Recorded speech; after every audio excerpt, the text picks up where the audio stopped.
Meloni ಅವರಿಗೆ ನಮ್ಮ ದೇಶದ ಪ್ರಧಾನಿ ಮೆಲೋಡಿ ಚಾಕ್ಲೇಟ್ ಕೊಡ್ತಾರೆ ಸರ್. ಆ ಮೆಲೋಡಿ ಚಾಕ್ಲೇಟ್ ಕೊಡುವುದಕ್ಕಿಂತಲೂ ಉತ್ತಮ ಒಪ್ಪಂದಗಳಿಗೆ ಸಹಿ ಹಾಕಿಸ್ಕೊಂಡು ಆ ಪೇಪರ್ ತರ್ತಾ ಇದ್ದಿದ್ರೆ ಭಾರತಕ್ಕೆ ಎಷ್ಟೋ ಚೆನ್ನಾಗಿರ್ತಿತ್ತು ಅಂತ ಹೇಳಿ ಅನೇಕರು ಅಭಿಪ್ರಾಯ ವ್ಯಕ್ತಪಡಿಸಿದ್ರು. ನೋಡಿ, ಇದೇ ಹೇಳಿದ್ದು, ನಾವು ದೊಡ್ಡ ದೊಡ್ಡ ವಿಷಯ ಮಾತಾಡ್ತೀವಿ, ನಮ್ಗೆ ಇವೆಲ್ಲ ಚೆನ್ನಾಗಿ ಗೊತ್ತು. ಮೆಲೋಡಿ, ಅಮೇರಿಕಾ, ಇರಾಕು, ನಮ್ಮನೆ ಏರಿಯಾ, ನಮ್ಮನೆ ರೋಡು, ನಮ್ಮ ಸ್ಕೂಲು ಗೊತ್ತಿಲ್ಲ ನಮಗೆ. This is the biggest problem.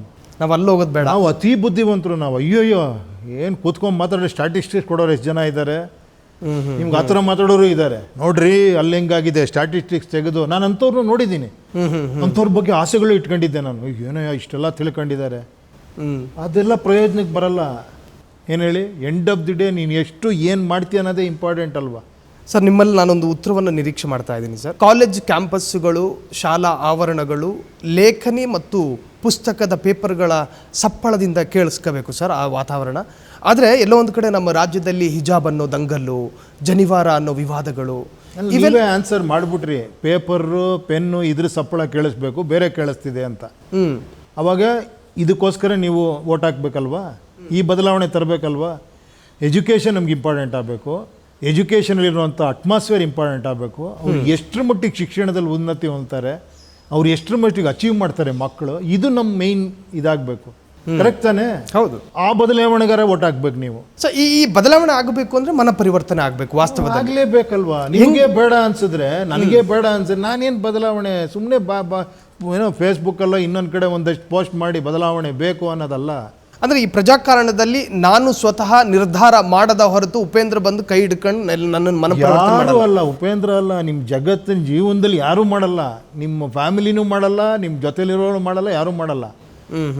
It is you are responsible for your life. That is the ultimate ಸತ್ಯ. ನನ್ನ ಒಬ್ಬನ ಬದಲಾವಣೆ ಭಾಳ ಮುಖ್ಯ. ನಾನು ಆ ಕಡೆ ನೋಡೋದು, ಈ ಕಡೆ ನೋಡೋದು, ಅವ್ನು ಚೇಂಜ್ ಆಗಿಲ್ಲ, ಇವ್ನು ಚೇಂಜ್ ಆಗಿಲ್ಲ. ಅವಾಗ ನಿನ್ನ ವ್ಯಕ್ತಿತ್ವಕ್ಕೆ ಬೆಲೆ ಏನಿದೆ? ಯು ಆರ್ ಎ ಫಾಲೋಯರ್ ಅಷ್ಟೇ.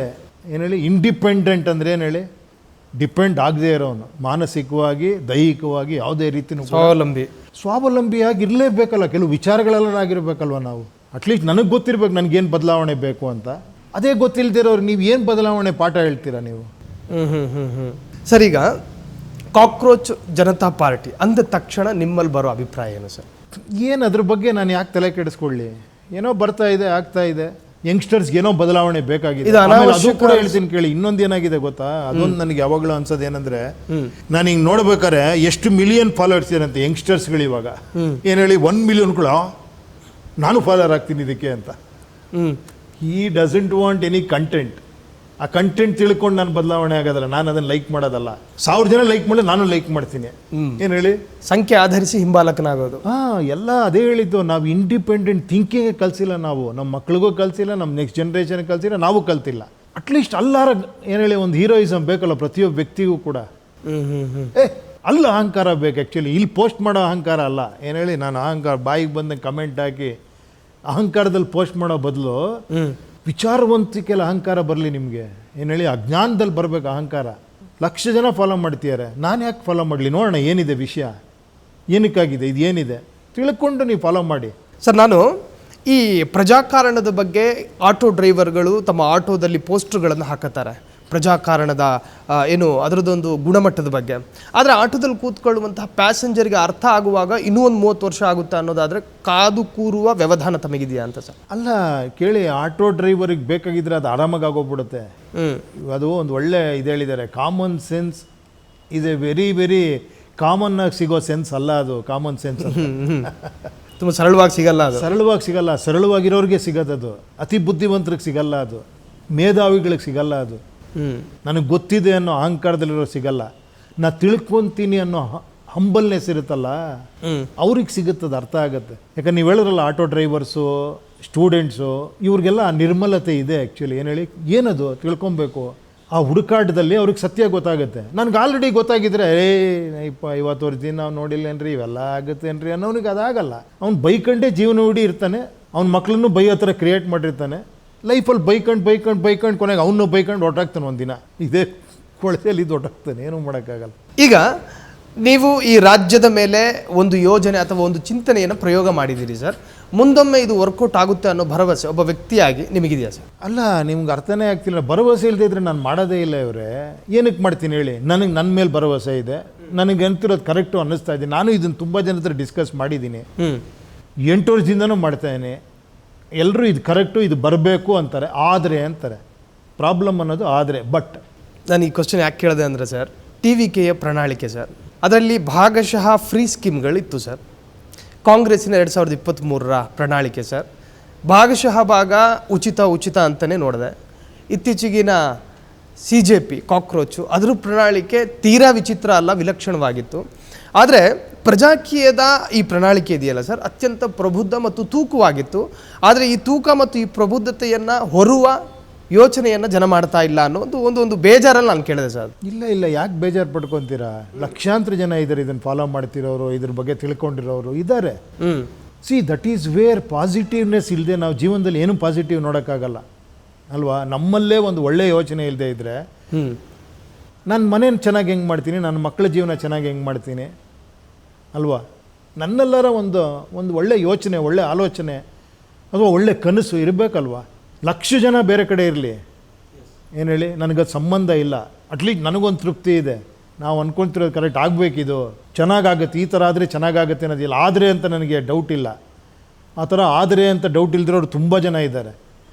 ಇನ್ನೂ ಲಕ್ಷ ಆಗ್ತಾರೆ ನೋಡಿ. ಬೇಕಾದ್ರೆ ಅದು ಆಗಲೇಬೇಕು, ಹಾಗೇ ಆಗುತ್ತೆ ಒಂದಲ್ಲ ಒಂದು ದಿನ. ಯಾಕಂದರೆ ಬೇರೆ ಪರಿಹಾರ ನನ್ನ ಪ್ರಕಾರ ಇಲ್ಲ ಇದರಲ್ಲಿ. ಏನು ಹೇಳಿ, ನೀವು 100 ಸತಿ ಚೇಂಜ್ ಮಾಡಿ, ಯಾರೇ ಬಂದರೂ ಅಷ್ಟೇ ಬಾಯಲ್ಲಿ ಹೇಳ್ಬೋದು ನಾನು ಮಾಡಿಬಿಡ್ತೀನಿ ಅಂತ. ನಿಮಗೆ ಪ್ರಜೆಗಳಲ್ಲಿ ಅವೇರ್ನೆಸ್ ಬರೆದಿದ್ರೆ, ಅವರಲ್ಲಿ ಇನ್ವಾಲ್ವ್ಮೆಂಟ್ ಬರಲಿಲ್ಲ ಅಂದರೆ ಯಾರೇನೂ ಮಾಡೋಕ್ಕಾಗಲ್ಲ. ನೀವು ಪ್ರಜಾಕೀಯದ ಬಂದು ನಿಂತ್ಕೊಂಡು ಕೂಡ ಅವ್ನು ನಾಳೆ ನೀವು ಪ್ರಜಾಕೀಯ ಗೆಲ್ಸ್ಬಿಟ್ಟು ನಮಗೂ ಅದಕ್ಕೆ ಸಂಬಂಧ ಇಲ್ಲ ಅಂತ 5 ವರ್ಷ ಸುಮ್ಮನೆ ಇದ್ಬಿಟ್ರೆ ನನ್ನ ಜೊತೆ ಬಂದಿರೋರು ತಪ್ಪು ಮಾಡ್ತಾರೆ ಅಲ್ವಾ? ಅಟ್ಲೀಸ್ಟ್ ಕೇಳಬೇಕು, ಕೇಳೋವಂಥ ವ್ಯವಸ್ಥೆ ತರಬೇಕು, ಕೆಳಗೆ ಇಳಿಸೋವಂಥ ವ್ಯವಸ್ಥೆ ತರಬೇಕು. ನಿಮ್ಮೆಲ್ಲ ಇದಿರಲೇಬೇಕು. ನಾನು ಯಾವಾಗಲೂ ನಿಮ್ಮ ಜೊತೆ ಇದ್ದೀನಿ. ಬೇಕಾರೆ ನೀವು ನಾಳೆ ನೀವು ಓಟ್ ಹಾಕಿ ಅವನ್ನ ಚುನಾಯಿಸಿದ್ರ ಮೇಲೆ ನಾನು ರೆಸ್ಪಾನ್ಸಿಬಲ್, ನಿಮ್ಮ ಜೊತೆ ನಿಂತ್ಕೊತೀನಿ ನಾನು. ಅವನೇನಾರ ತಪ್ಪು ಮಾಡಿದ್ರೆ ನೀವು ಕರೀರಿ, ನೋಡಿ ಹಿಂಗೆ ಬಂದಿಲ್ಲ ನಮಗೆ ಅಂತ, ನಾನು ಬಂದು ನಿಂತ್ಕೊತೀನಿ ಅವಾಗ ನಿಮ್ಮ ಜೊತೆಲಿ. ನಿಮಗೂ ಅದು ಬೇಕು. ನೀವು ಯಾರು ಬರಲಿಲ್ಲ, ನಾನು ಹೆಂಗೆ ಬರಲಿ? ಈಗ ನಿಮಗೆ ಬೇಕಾಗಿಲ್ಲ, ಆಮೇಲೆ ನಾನು ಎಷ್ಟು ಅಂತ ಮಾಡೋಕ್ಕೆ ಸಾಧ್ಯ? ಎಸ್, ಇಬ್ಬರಲ್ಲೂ ಆ ಮನಸ್ಥಿತಿಗಳು ಬೇಕು ಸರ್. ಈಗ ಕೆಲವು ಪಕ್ಷಗಳು ಕ್ವಾಂಟಿಟಿಯನ್ನು ನೋಡುತ್ತೆ, ಕ್ವಾಲಿಟಿ ಯಾವುದೇ ಇರಲಿ, ನಮ್ಮಲ್ಲಿ ಜನಸಂಖ್ಯೆಗಳು ಜಾಸ್ತಿ ಆಗಲಿ ಅಂತ ನೋಡುತ್ತೆ. ಆದರೆ ಪ್ರಜಾಕಾರಣ ಅಲ್ಲಿ ಅಬ್ಸರ್ವ್ ಮಾಡುವಂತಹದ್ದು, ಏಕಾಗ್ರತೆ ಕೊಡುವಂಥದ್ದು ಕ್ವಾಲಿಟಿಗೆ ಮಾತ್ರ ಅಲ್ಲ, ಆರ್ಗ್ಯಾನಿಕ್ಕಾಗಿ ಇರಬೇಕದು. ಆ ಸತ್ಯನಾರ ನಾವು ಬರೀ ಬಾಯಲ್ಲಿ ಮಾತಾಡ್ಬಿಟ್ಟು ನಾಳೆ ನಾನು ಅದಕ್ಕೆ ಒಂದು 10 ಲಕ್ಷ ಫಾಲೋಯರ್ಸ್ ನಾನು ಕ್ರಿಯೇಟ್ ಮಾಡ್ಬೋದು. ಇವಾಗ ಹೆಂಗಾಗಿದೆ ಅಂದರೆ ಯಾವ ಸತ್ಯ ಯಾವ ಸುಳ್ಳು ಅಂತಲೇ ಗೊತ್ತಾಗ್ತಿಲ್ಲ. ನನಗೆ ಬೇಕಾದ್ರೆ ನಾನು ಎಷ್ಟು ಬೇಕಾದ್ರೆ ಮಿಲಿಯನ್ ಫಾಲೋಯರ್ಸ್ ಮಾಡ್ಕೊಬೋದು ಅಂತ, ಅದು ಏನೋ ದುಡ್ಡು ಕೊಟ್ಟು ಅದು ಏನೇನೋ ಹೇಳ್ತಾರೆ ಇವಾಗ. ಏನು ಹೇಳಿ, ಎಲ್ಲ PR ಆಗೋಗ್ಬಿಟ್ಟಿದೆ ಇವಾಗ. Everything is PR. ನಾನು ಏರ್ಪೋರ್ಟಲ್ಲಿ ಬರಬೇಕಾದ್ರೆ ಒಂದು 10 ಜನ ಓಡ್ ಬಂದು ಫೋಟೋ ತೆಗೆಸ್ಕೊಳ್ಳೋದು PR ಆಗ್ಬಿಟ್ರೆ ನಾನು ಏನು ನಂಬಲಿ ಏನು ಬಿಡಲಿ, ಹಂಗಾಗೋಗ್ಬಿಟ್ಟಿದೆ ಇವಾಗ. Everything is PR, everything is money, likes money, comments money, ಎಲ್ಲ ಮನಿ. ಹಂಗಾಗ್ಬಿಟ್ಟಾಗ at least let us be here. Actually 10 ಜನ ಲೈಕ್ ಮಾಡಲಿ ಪರವಾಗಿಲ್ಲ, ದಟ್ ಈಸ್ 10 ಜನರ ಗ್ಯಾರಂಟಿ ಅಂತ ನನಗಾರ ಅನ್ನಿಸ್ಬೇಕು. ಸರ್, ನೀವು ಆಗೊಂದು ಸೂಪರ್ ಲಾಜಿಕ್ ಹೇಳ್ತಾ ಇದ್ರಿ ಸರ್. ಕೆಲವರು ಇದನ್ನು ಎಷ್ಟು ಜನ ಫಾಲೋ ಮಾಡಿದ್ದಾರೆ ಅಂತ ನೋಡ್ತಾರೆ. ಬಹುಸಂಖ್ಯೆಯ ಫಾಲೋಗಳಿದ್ರೆ ಅದರ ಅಜೆಂಡಾ ನೋಡಲ್ಲ, ಅದರ ಪ್ರೊಪಗ್ಯಾಂಡ ನೋಡಲ್ಲ, ಅದರ ಒಳಾರ್ಥ ತಾತ್ಪರ್ಯಗಳನ್ನು ನೋಡಲ್ಲ, ಲೈಕು ಮತ್ತು ಸಬ್ಸ್ಕ್ರೈಬು. ಅದೇ ಹೇಳಿದ್ದು, ಆ ಒಂದು ವಿಚಾರವಂತಿಕೆ ನಮ್ಮ ಜನಗಳಲ್ಲಿ ಬಂದ್ಬಿಟ್ರೆ ದೇಶನ ಯಾವ ಪ್ರಪಂಚದಲ್ಲಿ ಯಾರೂ ಕಂಟ್ರೋಲ್ ಮಾಡೋಕ್ಕಾಗಲ್ಲ. ಆ ಲೆವೆಲ್ಗೆ ಹೊಟ್ಟೋಗುತ್ತೆ. ನಾವೆಲ್ಲ ಅಂದ್ಕೊಂಡಿದ್ದೀವ್ರೆ ಅವರು ತಪ್ಪು ಇವರು ತಪ್ಪು, ನಮ್ಮ ದೇಶ ಸರಿ ಇಲ್ಲ ಅಂತ. ಫಸ್ಟ್ ಆಫ್ ಆಲ್ ನನ್ನದೇ ತಪ್ಪಿರೋದಲ್ಲಿ ಅದನ್ನು ನಾವು ಒಪ್ಕೊಳ್ಳೋಕೆ ರೆಡಿ ಇಲ್ಲ. ನಾವು ಬ್ಲೇಮ್ ಈಸಿಯಾಗಿ ಮಾಡ್ಬೋದು. ಯಾಕಂದರೆ ನನ್ನನ್ನು ನೀವು ಬೈದ ನಂಗೆ ತಡ್ಕೊಳಕ್ಕಾಗಲ್ಲ. ನಾವಿಬ್ಬರು ಸೇರ್ಕೊಂಡು ಯಾರನ್ನ ಬೈತಾ ಕೂತ್ಕೊಳ್ಳೋಣ, 2 ಅವರ್ ಬೈಬೋದು ಇಲ್ಲಿ.